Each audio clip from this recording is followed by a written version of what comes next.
El Señor te bendiga, Iglesia Ebenecer Central de Valledupar. El Señor derrame bendiciones sobre cada una de las personas que nos mira a través de este canal de YouTube.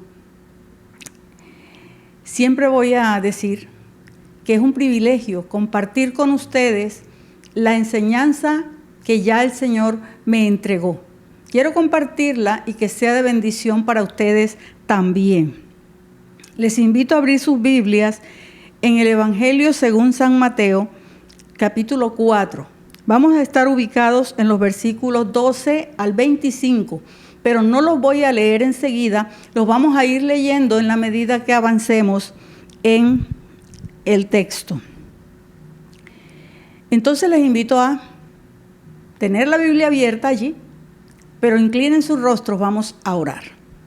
Bendito y amado Padre Celestial, en el día de hoy llegamos delante de tu presencia por los méritos de la sangre de tu Hijo Cristo Jesús derramada en la cruz del Calvario. Te damos muchas gracias, Jesús, porque abriste ese camino directo al Padre. Gracias, Espíritu Santo de Dios, porque nos recuerdas las enseñanzas de la palabra, porque nos enseñas, porque nos ayudas, porque nos sostienes. Te damos muchas gracias. En el día de hoy queremos colocar este espacio delante de ti para que a través de tu palabra, Señor, tú nos enseñes, nos levantes, nos reconfortes, nos consueles. Que la palabra cumpla, Señor, el propósito para el cual tú lo has enviado. Te lo pedimos en el nombre de Jesús. Amén y amén. Bien, hoy estamos ubicados, como dije, en el Evangelio según San Mateo, capítulo 4, versículos 12 al 25. La opinión más generalizada es que el escritor del Evangelio de Mateo sea Mateo mismo, o Leví, como también se le conoce. Aquel que fuera recaudador de impuestos y luego se convirtiera en discípulo de Jesús. Cuando leemos el relato que Mateo hace acerca de la vida de Jesús y todos los acontecimientos que la rodearon, nos podemos dar cuenta que las intenciones de Mateo es mostrar a los destinatarios, a los que iban a leer ese texto, que Jesús es el Mesías prometido en el Antiguo Testamento. Y es por eso que leemos varias veces la frase para que se cumpliese lo dicho por el profeta, para que se cumpliese lo dicho en tal profecía. Y otro detalle que confirma esa intención es la conexión que Mateo establece desde un principio del Evangelio entre Jesús, David y Abraham. Porque fíjense que en la primera frase del Evangelio de Mateo dice: libro de la genealogía de Jesucristo, hijo de David, hijo de Abraham. Con eso Mateo nos quiere decir que Jesús es hijo de David, del linaje de Abraham, de David, y es el Mesías, el Salvador que esperaba el pueblo judío. Sin embargo, debemos decir que las expectativas que tenían tanto los líderes religiosos del pueblo de Israel como el pueblo mismo en general acerca del Mesías estaban muy lejos del ministerio de Jesús. Porque es que Jesús no vino a satisfacer las expectativas humanas. Jesús vino a cumplir el propósito que Dios tenía trazado para él y para la humanidad. Dadas las circunstancias que vivía el pueblo de Israel bajo la dominación romana, era muy fuerte la esperanza de que el Mesías se convirtiera en un líder político y religioso militar que los librara del yugo romano y que les diera nuevamente la posibilidad de ser nación, una nación libre, independiente. Y por eso se esperaba que fuera difícil ver a Jesús como el Mesías. Es lo que tenemos que esperar a lo largo de todo este Evangelio de Mateo, que nos muestra a Jesús como el Mesías. Pero Jesús vino a cumplir el propósito del Padre. Él comenzó su ministerio justo cuando debía hacerlo. Se estableció en el lugar que ya estaba anunciado por los profetas. Escogió los discípulos que ya Dios tenía preparados para eso y desarrolló el ministerio que debía desarrollar según los planes de el Padre Celestial. Todo eso ciertamente no cumplía con las expectativas que los líderes religiosos y que el pueblo de Israel en general tenían acerca del Mesías. Sin embargo, Jesús estaba cumpliendo el propósito del Padre Celestial. Y no cumplía las expectativas porque Jesús se estableció en un lugar impensable. Se rodeó de una compañía impensable y desarrolló un ministerio impensable. Y es por eso que este mensaje se llama impensable. Dice el diccionario de la Real Academia de la Lengua Española que impensable es aquello que no se ajusta al pensamiento racional, algo que no se puede pensar o imaginar. Jesús no se ajustó a las expectativas humanas sobre el Mesías y por eso estableció su ministerio en un lugar impensable. En los tiempos de Jesús, las tierras bíblicas estaban repartidas más o menos de la siguiente manera. Al norte estaba ubicada la provincia de Galilea, en lo que alguna vez fuera el reino del norte, que congregaba 10 tribus de Israel. No todas las personas que habitaban en Galilea eran judíos, porque en una época todo ese territorio estuvo bajo una fuerte influencia gentil. Más adelante, los judíos volvieron a colonizar ese territorio y ya hubo más presencia de habitantes judíos, de comunidades judías que incluso tenían sinagogas ya para el tiempo de Jesús. Al sur del territorio estaba la provincia de Judea, en el territorio que correspondía al reino del sur con capital Jerusalén. Jerusalén seguía siendo la capital y el centro de la vida religiosa de Israel, porque allí se encontraba el templo. Allí estaban los sacerdotes, el sumo sacerdote y todo el andamiaje religioso de Israel. Pero en medio de las dos provincias se encontraba Samaria. Samaria estaba habitada por una raza mixta, producto de la mezcla que se hizo entre el remanente de los israelitas que habían quedado en el territorio del reino del norte y los gentiles que el rey de Asiria había transportado desde su tierra acá, a este otro territorio, para repoblar la tierra cuando el pueblo fue llevado a la esclavitud y desapareció para siempre el reino del norte. Los samaritanos eran una mezcla tanto racial como cultural. Por eso, los judíos no los consideraban sus hermanos, no se trataban entre sí, no transitaban por el territorio. Cuando alguien quería ir de Judea a Galilea, esquivaba el territorio de Samaria, pasaba por otro lugar. El Mesías que tanto esperaba, el pueblo de Israel, había nacido en Belén de Judá. Pero muy pocos se dieron cuenta de su nacimiento. Solo unos pastores que estaban esa noche en el campo de Judea y los ángeles le avisaron que había nacido el Mesías. Unos días después, allá en el templo, el anciano Simeón y Ana, la profetisa, también conocieron a Jesús y supieron que era la esperanza de Israel. Más tarde, unos magos de Oriente siguieron una estrella y fueron llevados hasta donde Herodes y fueron buscando al Mesías, al rey de Israel, para adorarlo.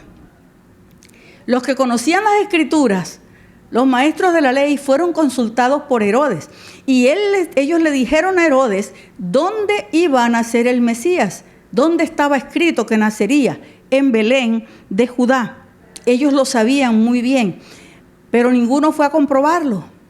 Y los magos fueron, pero regresaron por otro camino a su tierra por órdenes del Señor.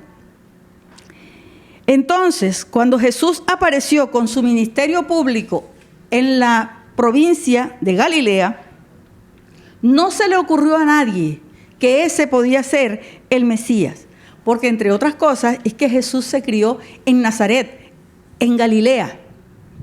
Era impensable que el Mesías viniera de Galilea. era impensable que el Mesías fuera galileo y no judío. Ahora sí vayamos al pasaje que nos ocupa hoy.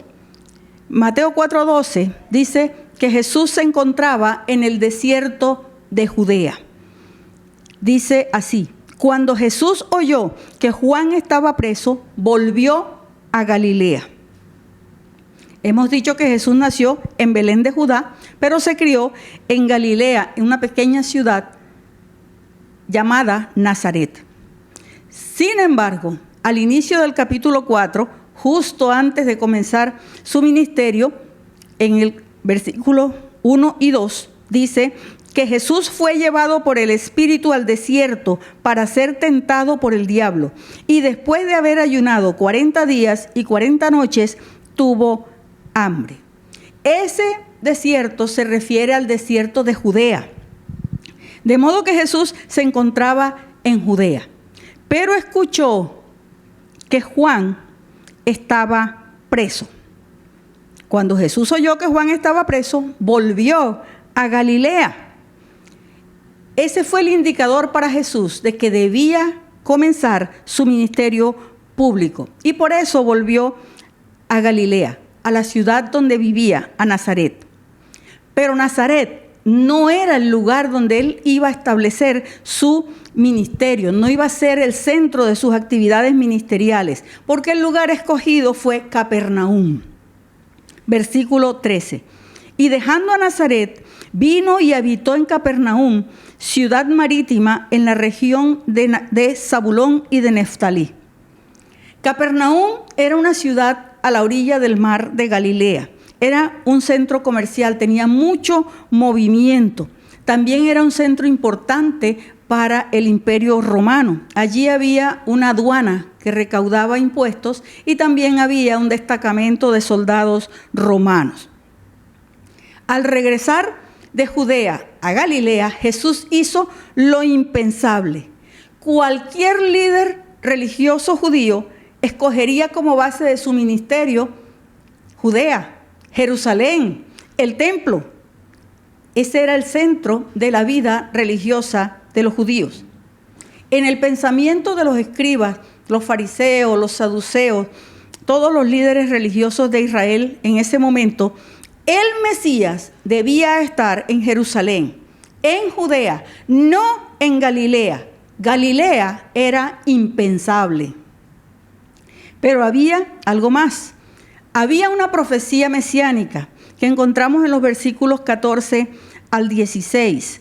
Mateo dice que esto ocurrió para que se cumpliese lo dicho por el profeta Isaías cuando dijo: tierra de Zabulón y tierra de Neftalí, camino del mar, al otro lado del Jordán, Galilea de los gentiles.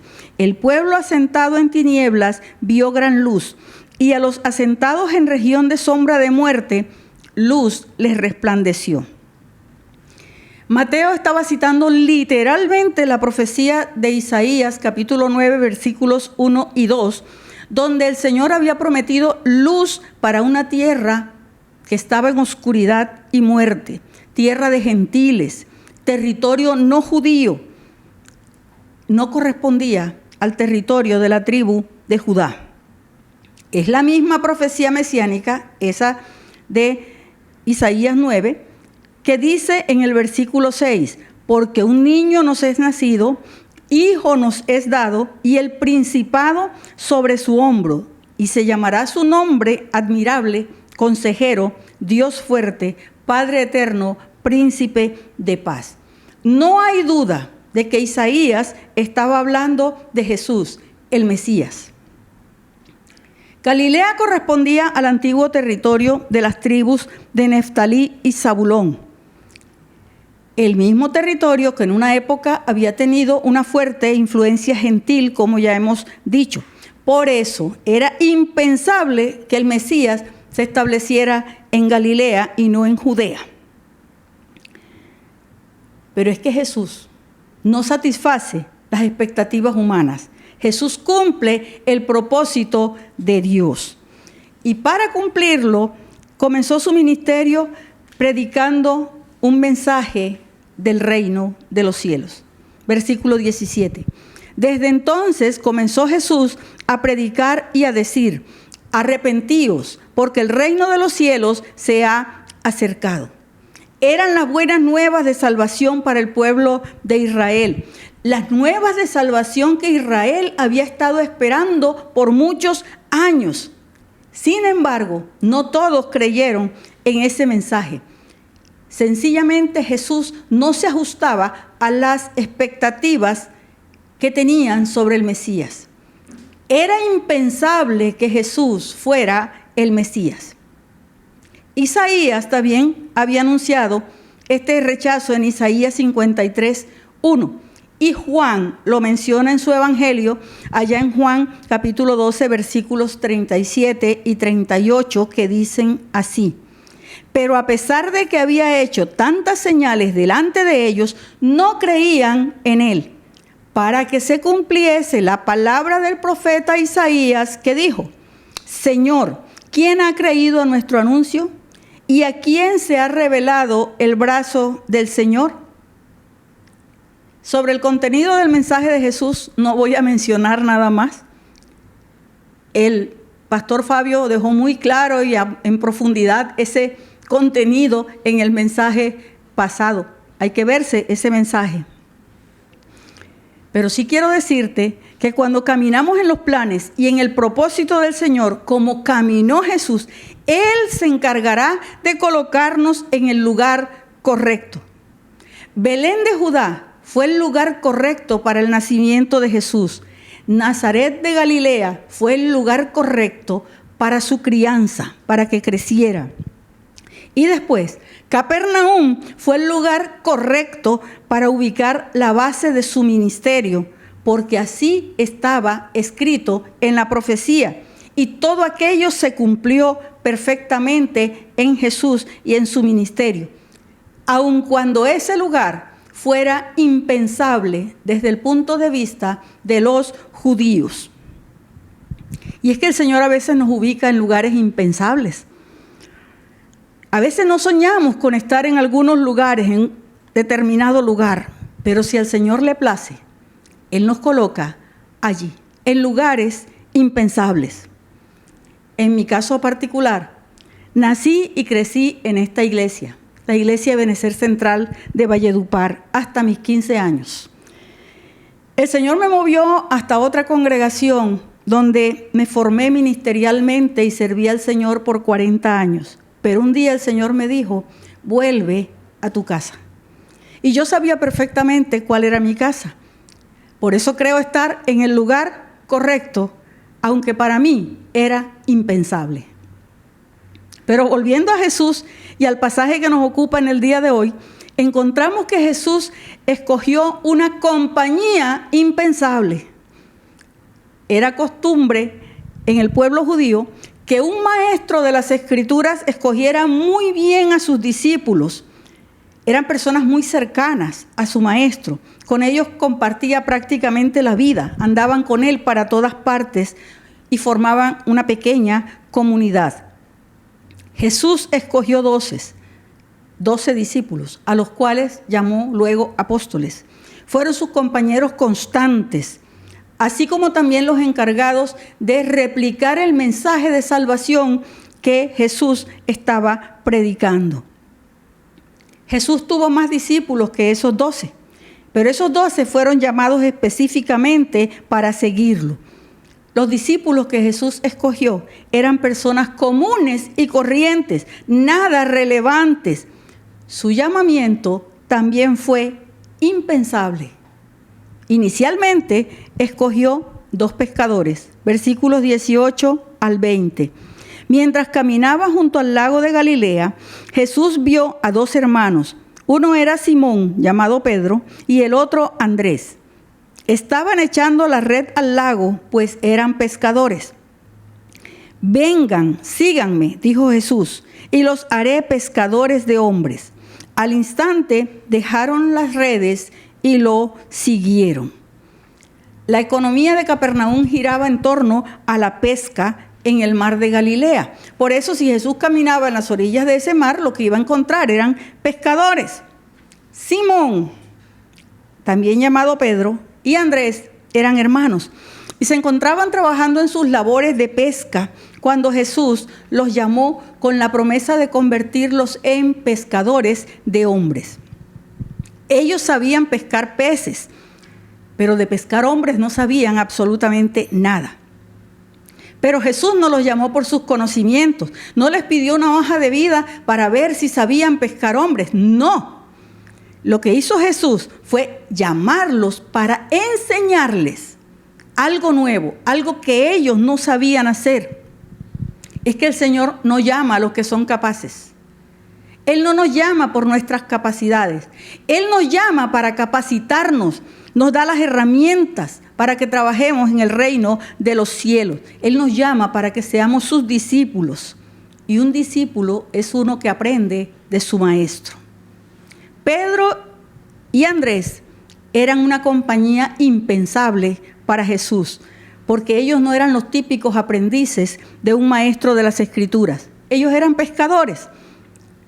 Pero recordemos que Jesús no cumple las expectativas humanas. Jesús cumple el propósito de Dios. Y como si fuera poco, entonces Jesús escoge 2 pescadores más. Versículos 21 y 22. Más adelante vio a otros 2 hermanos, Santiago y Juan, hijos de Zebedeo, que estaban con su padre en una barca remendando las redes. Jesús los llamó y dejaron enseguida la barca y a su padre para seguirlo. Santiago, también llamado Jacobo, y Juan también eran hermanos entre sí y eran hijos de un hombre llamado Zebedeo. Y parece que tenían una empresa familiar de pesca porque estaban allí junto con su padre. Santiago y Juan también eran discípulos impensables. Sin embargo, ellos dejaron las redes y a su padre atrás cuando Jesús los llamó. Dejaron todo atrás para convertirse en discípulos de Jesús.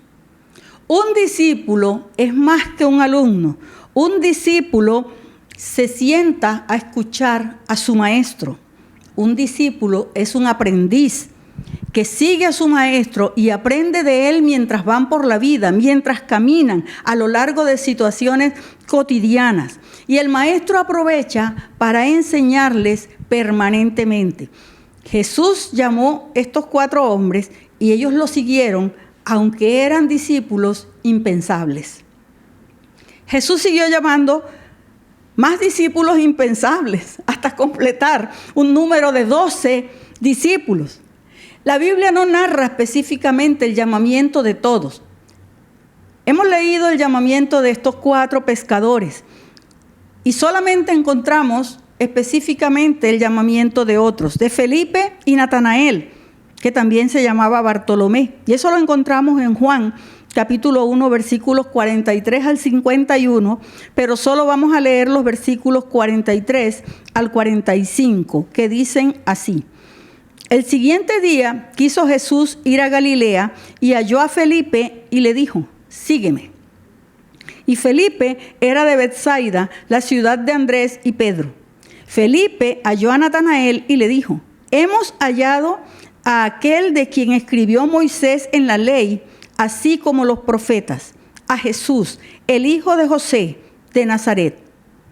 Desconocemos el oficio de Felipe y de Natanael, pero algunos dicen que siendo de Betsaida, la misma ciudad que Pedro y Andrés, era probable que también fueran pescadores. Otro llamamiento que encontramos es el de Mateo, también llamado Leví, y lo cuenta él mismo allí en el Evangelio de Mateo, en el capítulo 9, versículo 9. Pasando Jesús de allí, vio a un hombre llamado Mateo, que estaba sentado al banco de los tributos públicos y le dijo, sígueme. Y se levantó y le siguió. Mateo, o Leví, era un recaudador de impuestos para el imperio romano y este era un oficio odiado por el pueblo judío. Del resto de los discípulos no tenemos mayor información sobre ellos y sobre su oficio, sobre lo que hacían ni cómo Jesús los llamó. El listado completo de los 12 lo encontramos en los 3 evangelios sinópticos, Mateo, Marcos y Lucas. Pero vamos a leer el pasaje de Lucas en el capítulo 6, versículos 12 al 16. En aquellos días, él fue al monte a orar y pasó la noche orando a Dios. Y cuando era de día, llamó a sus discípulos y escogió a 12 de ellos, a los cuales también llamó apóstoles. A Simón, a quien llamó Pedro, a Andrés su hermano, Jacobo y Juan, Felipe y Bartolomé, Mateo, Tomás, Jacobo hijo de Alfeo, Simón llamado Celote, Judas hermano de Jacobo y Judas Iscariote, que llegó a ser el traidor. Como podemos ver, era impensable que el Mesías de Israel se hiciera acompañar de gente tan diversa entre sus discípulos. Lo cierto es que ninguno de ellos era digno del llamamiento de Jesús. Ninguno de ellos tenía peso religioso. Al menos 4 eran pescadores.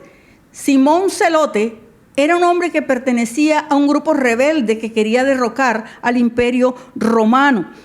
Mateo trabajaba para el gobierno romano recaudando impuestos, como hemos dicho, y los judíos lo veían como un traidor.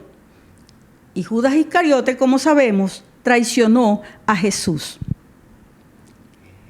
En el libro de Hechos, capítulo 4, versículo 13, ese versículo nos ofrece un dato bien importante sobre Pedro y Juan específicamente. Dice así: entonces, viendo el denuedo de Pedro y de Juan, y sabiendo que eran hombres sin letras y del vulgo, se maravillaban y les reconocían que habían estado con Jesús. Este episodio ocurrió después que habían sanado a un hombre cojo de nacimiento y Pedro hizo un discurso a las multitudes. Eran personas comunes y corrientes. Y a pesar de la diversidad de sus antecedentes, de sus niveles de educación diversos, estos hombres tuvieron un llamado importante en el ministerio de Jesús. Fueron los 12 discípulos originales de su ministerio. Se convirtieron en testigos presenciales de los milagros, en testigos presenciales de su muerte, de su resurrección. Jesús no se rodeó de los maestros de la ley, ni de aprendices de las escrituras que estaban en el templo, ni de los escribas, ni de los fariseos, ni de los saduceos. Jesús se rodeó de gente impensable.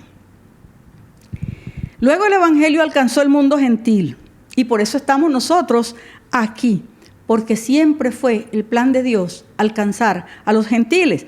Desde que le dijo allá a Abraham en Génesis 12:3, bendeciré a los que te bendijeren y a los que te maldijeren maldeciré, y serán benditas en ti todas las familias de la tierra. Sin embargo, no somos mejores que los judíos que rechazaron al Mesías. Pablo nos lo deja muy claro allá en 1 Corintios capítulo 1, versículos 26 al 29, donde dice así: pues mirad, hermanos, vuestra vocación, que no sois muchos sabios según la carne, ni muchos poderosos, ni muchos nobles, sino que lo necio del mundo escogió Dios para avergonzar a los sabios, y lo débil del mundo escogió Dios para avergonzar a lo fuerte. Y lo vil del mundo y lo menospreciado escogió Dios, y lo que no es, para deshacer lo que es, a fin de que nadie se jacte en su presencia. Nosotros también somos impensables. Somos discípulos impensables de Jesús. No merecíamos nada. No merecíamos ser llamados hijos de Dios. Estábamos muertos en delitos y pecados. Pero el Señor nos llamó un día porque Él no satisface expectativas humanas. Él satisface el plan de Dios, el plan de salvación, el propósito del Padre Celestial. Y ha sido propósito del Padre llamarnos a cada uno de nosotros, llamarte a ti y a mí. Pero volviendo a Jesús y a sus discípulos, con ese grupo de discípulos, con esos 12, Jesús comenzó un ministerio impensable. Jesús recorrió los lugares menos esperados llevando el mensaje del Evangelio, comenzando por Galilea. versículo 23. Y recorrió Jesús toda Galilea, enseñando en las sinagogas de ellos y predicando el evangelio del reino y sanando toda enfermedad y toda dolencia en el pueblo. Era impensable que un maestro de las Escrituras iniciara su ministerio en Galilea, una región que ya hemos dicho tenía una fuerte influencia gentil. El Mesías debía comenzar, según los escribas y los fariseos, los líderes religiosos, en Judea, donde estaba Jerusalén, donde estaba el templo. Era impensable que los primeros en recibir enseñanzas del Mesías y escuchar la predicación del evangelio del reino no fueran los habitantes de Judea, sino los habitantes de Galilea. Era impensable que el Mesías comenzara su ministerio en Galilea. Sin embargo, en cada ciudad, en cada aldea que Jesús visitaba, buscaba la sinagoga judía, para enseñar allí. Las sinagogas eran los lugares de reunión y de enseñanza de las Escrituras.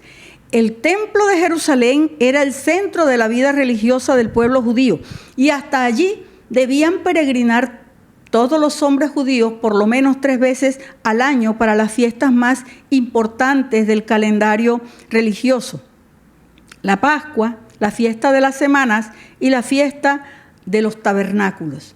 Pero en todas las demás ciudades el pueblo se congregaba en las sinagogas para escuchar y estudiar las Escrituras. En esa gira de predicación del Evangelio del Reino, Jesús no solo predicó, también tuvo compasión de la gente y comenzó a sanar a todos los enfermos que encontraba a su alrededor. Y como era de esperarse, las noticias volaron y comenzaron a esparcirse y a salir de Galilea hasta llegar a regiones lejanas. Versículo 24. Y se difundió su fama por toda Siria, y le trajeron todos los que tenían dolencias, los afligidos por diversas enfermedades y tormentos, los endemoniados, lunáticos y paralíticos, y los sanó.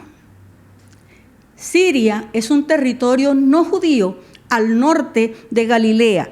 La fama de Jesús se esparció por toda la región de Siria. Y quiero hacerle énfasis a la palabra toda, porque eso significa que el ministerio de Jesús comenzó a esparcirse en lugares gentiles, en lugares no judíos, de pronto antes que algunos judíos recibieran esa noticia sobre Jesús. Pero a decir verdad, la gente acudía más para ser sanados de diversas enfermedades, como acabamos de leer en el texto. Ellos iban buscando sanidad para las enfermedades. Sin embargo, el poder de Jesús sobre las enfermedades correspondían con la misión del Mesías, el Mesías de Israel. Eso lo dijo el mismo Jesús en Lucas capítulo 4, versículos 16 al 19, que dice así: vino a Nazaret, donde se había criado, y en el día de reposo entró en la sinagoga conforme a su costumbre y se levantó a leer. Y se le dio el libro del profeta Isaías, y habiendo abierto el libro, halló el lugar donde estaba escrito: el Espíritu del Señor está sobre mí, por cuanto me ha ungido para dar buenas nuevas a los pobres. Me ha enviado a sanar a los quebrantados de corazón, a pregonar libertad a los cautivos y vista a los ciegos, a poner en libertad a los oprimidos, a predicar el año agradable del Señor. Jesús leyó en Isaías capítulo 61, versículos 1 y 2. Y luego les dijo en el versículo 21, hoy se ha cumplido esta escritura delante de vosotros. Jesús básicamente le dijo a sus vecinos de Nazaret que Él era el Mesías, porque en ese pasaje Isaías estaba describiendo la misión del futuro Mesías.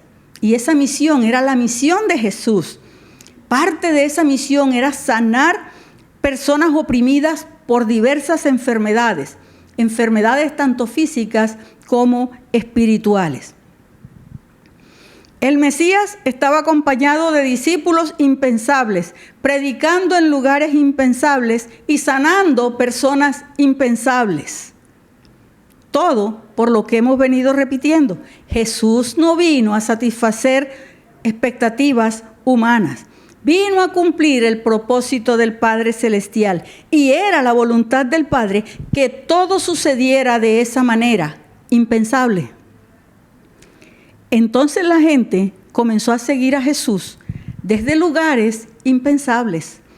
Versículo 25.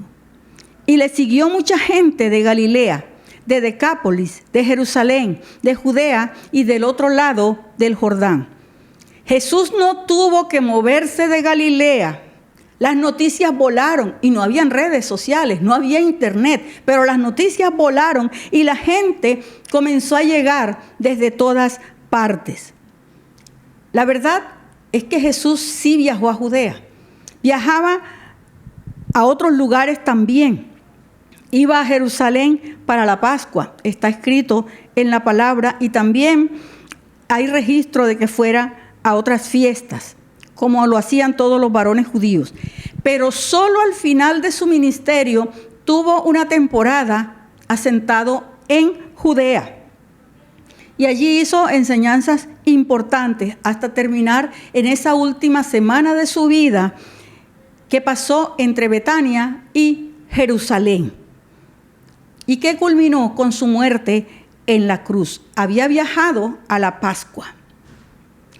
El ministerio de Jesús, los discípulos que escogió, la región donde se radicó, no se ajustan a las expectativas de los líderes religiosos de Israel y que el mismo pueblo tenía acerca del Mesías.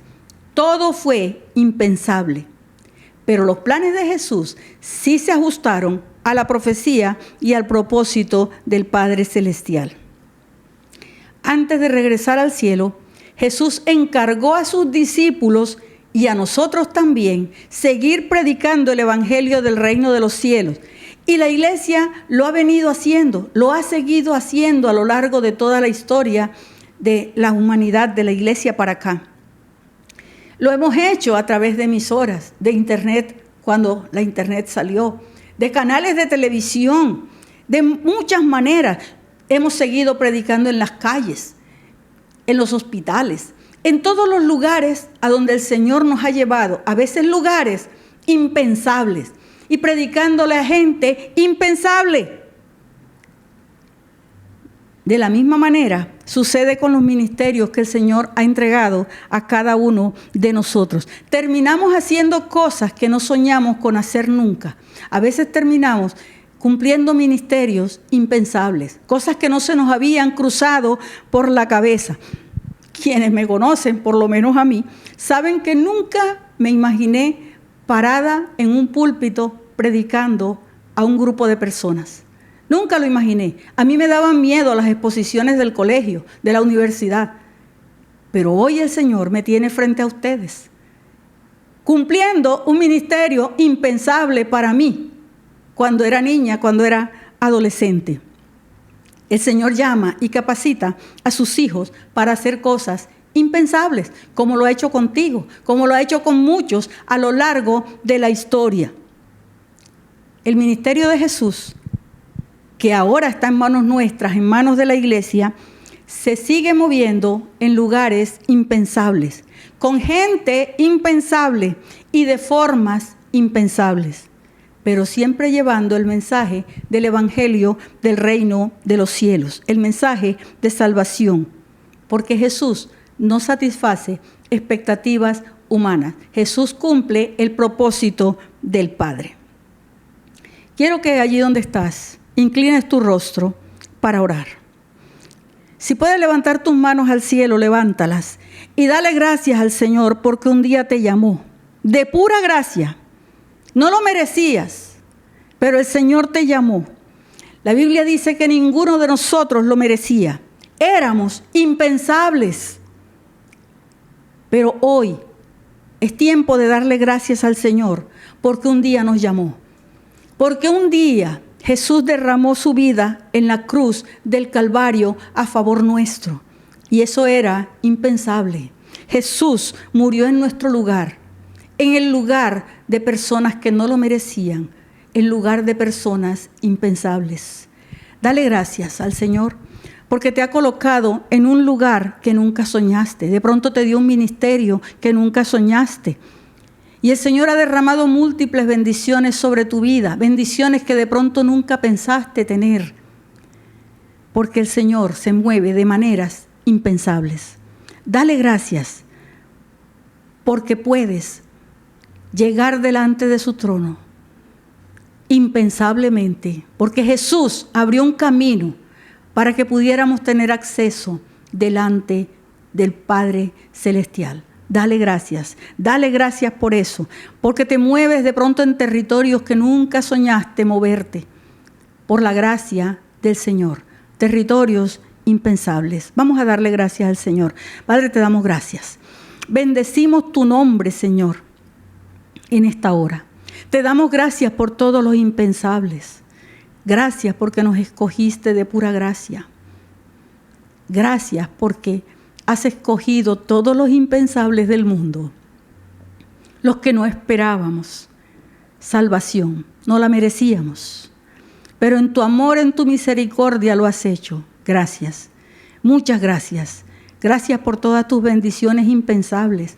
Gracias por todos los ministerios impensables. Gracias por colocarnos en los lugares donde no soñábamos estar. Gracias. Muchas gracias, Señor. Gracias. Te bendecimos. Te damos muchas gracias. Porque tú eres un Dios que se mueve en lo impensable. Muchas gracias, Señor. Gracias por la vida de cada persona que está viendo esta transmisión. Pedimos una bendición, Señor, para cada familia. Pedimos una bendición para cada ministerio. Pedimos una bendición para cada lugar, Señor, donde tú te estás moviendo de maneras impensables. En el nombre de Jesús te damos gracias. Amén y amén. Iglesia, recuerda que el Señor se sigue moviendo de maneras impensables.